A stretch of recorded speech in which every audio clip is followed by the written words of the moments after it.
भगवान को जो है लेकर जा रहे हैं। राधा रानी अब इधर गोपियां रोकने की कोशिश किए, गोपियों को भगवान ने समझा दिया। आगे थोड़ा बढ़ रहे हैं तो राधा रानी रास्ता में आकर खड़े हुए हैं। तो राधा रानी को कहते हैं, हे राधा रानी, आपको सब पता है, मुझे मेरा कर्म भूमि बुला रहा है। यहीं तक मेरा ये जो वृंदावन में, गोकुल में, नंदगांव में बरसाने में केवल इतना ही मेरा लीला का समय था, जो कि मैंने कर लिया और वो समाप्त हो चुका है। अब मेरा आगे की जो लीलाएं है, आगे की जो कर्म है, मैं मथुरा जाकर समापन करूंगा।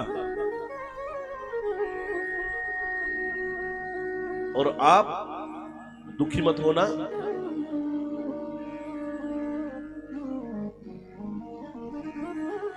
आप जब भी मुझे याद करोगे, ये जो बांसुरी राधा रानी को भगवान दे देते हैं और कहते हैं, तुम जब भी मुझे याद करोगे तब मैं तुरंत प्रकट हो जाऊंगा। ऐसा कहकर राधा रानी को आश्वासन देकर आज भगवान मथुरा के लिए निकलते हैं।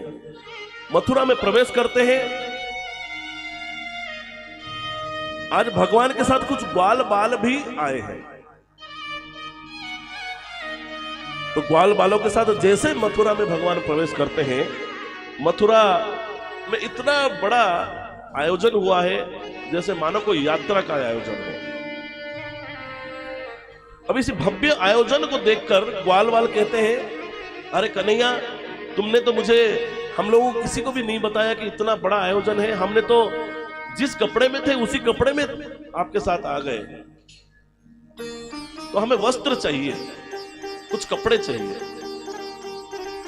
तो उस रास्ते देकर एक धोबी राज भवन का जो कपड़ा है, जो वस्त्र है, वो लेकर जा रहा था। किसका कपड़ा? वो कंस का कपड़ा था, कंस का वस्त्र था। वो कंस के वस्त्र को लेकर आज वो जा रहा था। तो धोबी को भगवान बोलते, रुको रुको, ये जो वस्त्र है ये मेरे सखाओं को दो। तो धोबी कहता है, क्या मृत्यु तुम्हारे सन्निकट आ गया क्या? ये महाराज का कपड़ा है, महाराज का वस्त्र है।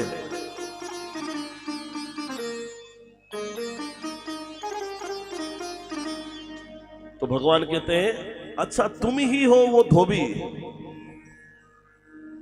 तुम्हारा प्रतीक्षा तो मुझे कब से है? राम अवतार से है, क्योंकि तुम्हारे वजह से तो मेरे धर्मपत्नी को मुझे छोड़ना पड़ा था।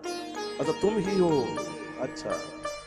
तो भगवान आज धोबी जब नहीं दिया तो एक मुष्टिक से धोबी का उद्धार करते हैं और सारे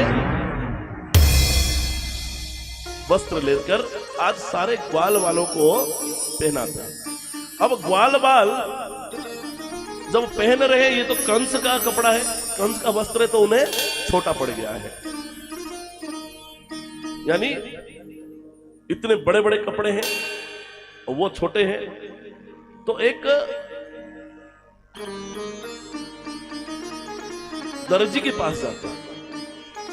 अब देखिए, भगवान जिस जिस के पास जा रहे हैं उनको भगवान उनके धाम को बुला रहे हैं। उस दिन उस धोबी को अपने धाम को बुला लिए। दर्जी के पास जाते हैं, दर्जी को कहते हैं, ये सारे कपड़े मेरे सखाओं के मुताबिक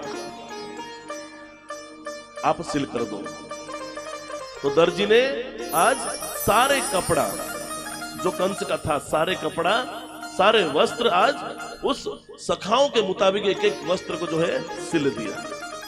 आज उसे भी भगवान अपने धाम को भेज देते हैं। इधर अब सखाए कहते हैं, कन्हैया वस्त्र तो हो गया, अब कुछ मालाएं जैसे आप पहन रखे हो, बैजंती माला, हमें भी कुछ माला दो। कुछ मालाएं भी पहने। तो एक माली एक रास्ते में बैठकर मालाएं बेच रहा था। तो भगवान कहते, कुछ मालाएं आज मेरे सखाओं को दो। वो माली भगवान के कहने पर कुछ जो है मालाएं वो सखाओं को पहनाता है। उस माली का भी भगवान उद्धार करते हैं। अब वो सखाए कहते हैं जैसे तुम इतना सुंदर तिलक लगा रखे हो, इतना सुंदर चंदन का लेप लगा रखे हो, तो हमें भी चंदन लगाना है। तो कुब्जा नामक एक नारी उस रास्ते देकर जा रही थी चंदन का लेपन बनाकर। वो चंदन का लेपन राजा कंस को लेपन करने के लिए, राजा कंस को लगाने के लिए। तो भगवान आज उस नारी को, उस कुब्जा नामक नारी को रोकते हैं। बोलिए रुको रुको, ये जो चंदन है ना,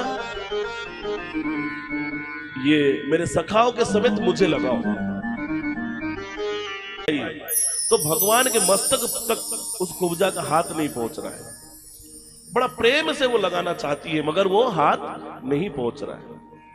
तो भगवान आज उस कुब्जा को एक दाहिना पैर और बाया हाथ पकड़कर जोर से खींच लेते हैं। जैसे खींच लेते हैं, आज उसका जो कुब्जापन था, उस नारी का जो कुब्जापन था, वो दूर हो गया, एक सुंदर स्त्री बन गई है।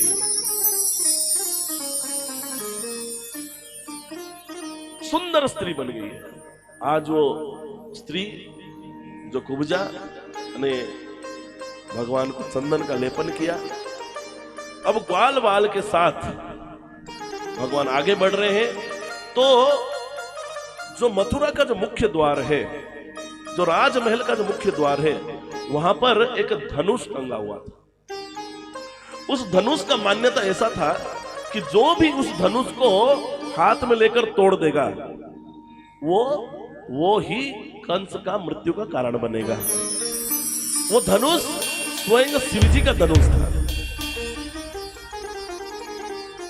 अब भगवान को तो सब पता है। आज भगवान जाते हैं और उस धनुष को देखकर बड़ा, क्योंकि उस धनुष को उठाना, उसको उठाना ही बहुत कठिन होता है, मगर आज भगवान ने एक ही हाथ में उठाकर, जैसे एक छोटी सी पेड़ की टहनी की छोटा सा टहनी को जैसे तोड़ देते हैं, भगवान मानो ऐसा इतनी बड़ी भारी धनुष को एक छोटी सी टहनी जैसा तोड़ दिए। आज उसकी जो आवाज पूरी मथुरा में गूंज रही है। उस धनुष का जब धनुष टूटा, उसकी आवाज मानो पूरी मथुरा में गूंज उठा। और ये आवाज राजा कंस के पास भी पहुंचा। तब राजा कंस को लग गया कि मेरा मृत्यु मेरे पास आ चुका है, मेरा निकट आ चुका है। तो राजा कहते हैं, हे मुष्टिक, हे चाणूर। वो चाणूर और मुष्टिक नामक दो मल्ल योद्धा थे। उस मल्ल योद्धा को आज भगवान को मारने के लिए, मल्ल युद्ध में, उस रंग महल में मारने के लिए, आज भगवान को मारने के लिए कंस कहते हैं जाओ उनको ललकारो। तो उस रंग महल में भगवान जैसे प्रवेश करते हैं, वहां पे चाणूर और मुष्टिक को दोनों भाई भगवान बलराम और कृष्ण दोनों मिलकर वध करते हैं। अब ये उस रंग महल के ऊपर कौन बैठा है, कौन दृश्य, ये सारे दृश्य कौन देख रहा है? स्वयं कंस। अब वो चाणूर और मुष्टिक को मारने के पश्चात आज भगवान एक ही पल में, पलक झपकते से ही भगवान आज उस रंग महल के ऊपर जहां कंस बैठा था, उस सिंहासन के पास पहुंच गए।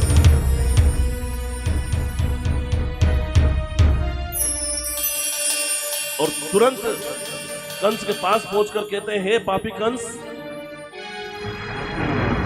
तूने जो पाप किया है, तूने जो साधारण प्रजाओं को जो कष्ट दिया है, जो अन्याय किया है, जो अनीति किया है, हे पापी कंस, आज तेरा ये अंतिम दिन है। कहकर आज भगवान मामा कंस के साथ युद्ध कर रहे हैं। जब युद्ध कर रहे हैं, मानो युद्ध करते करते आज कंस को वध कर दिए गए। बोलिए कंस निकंदन भगवान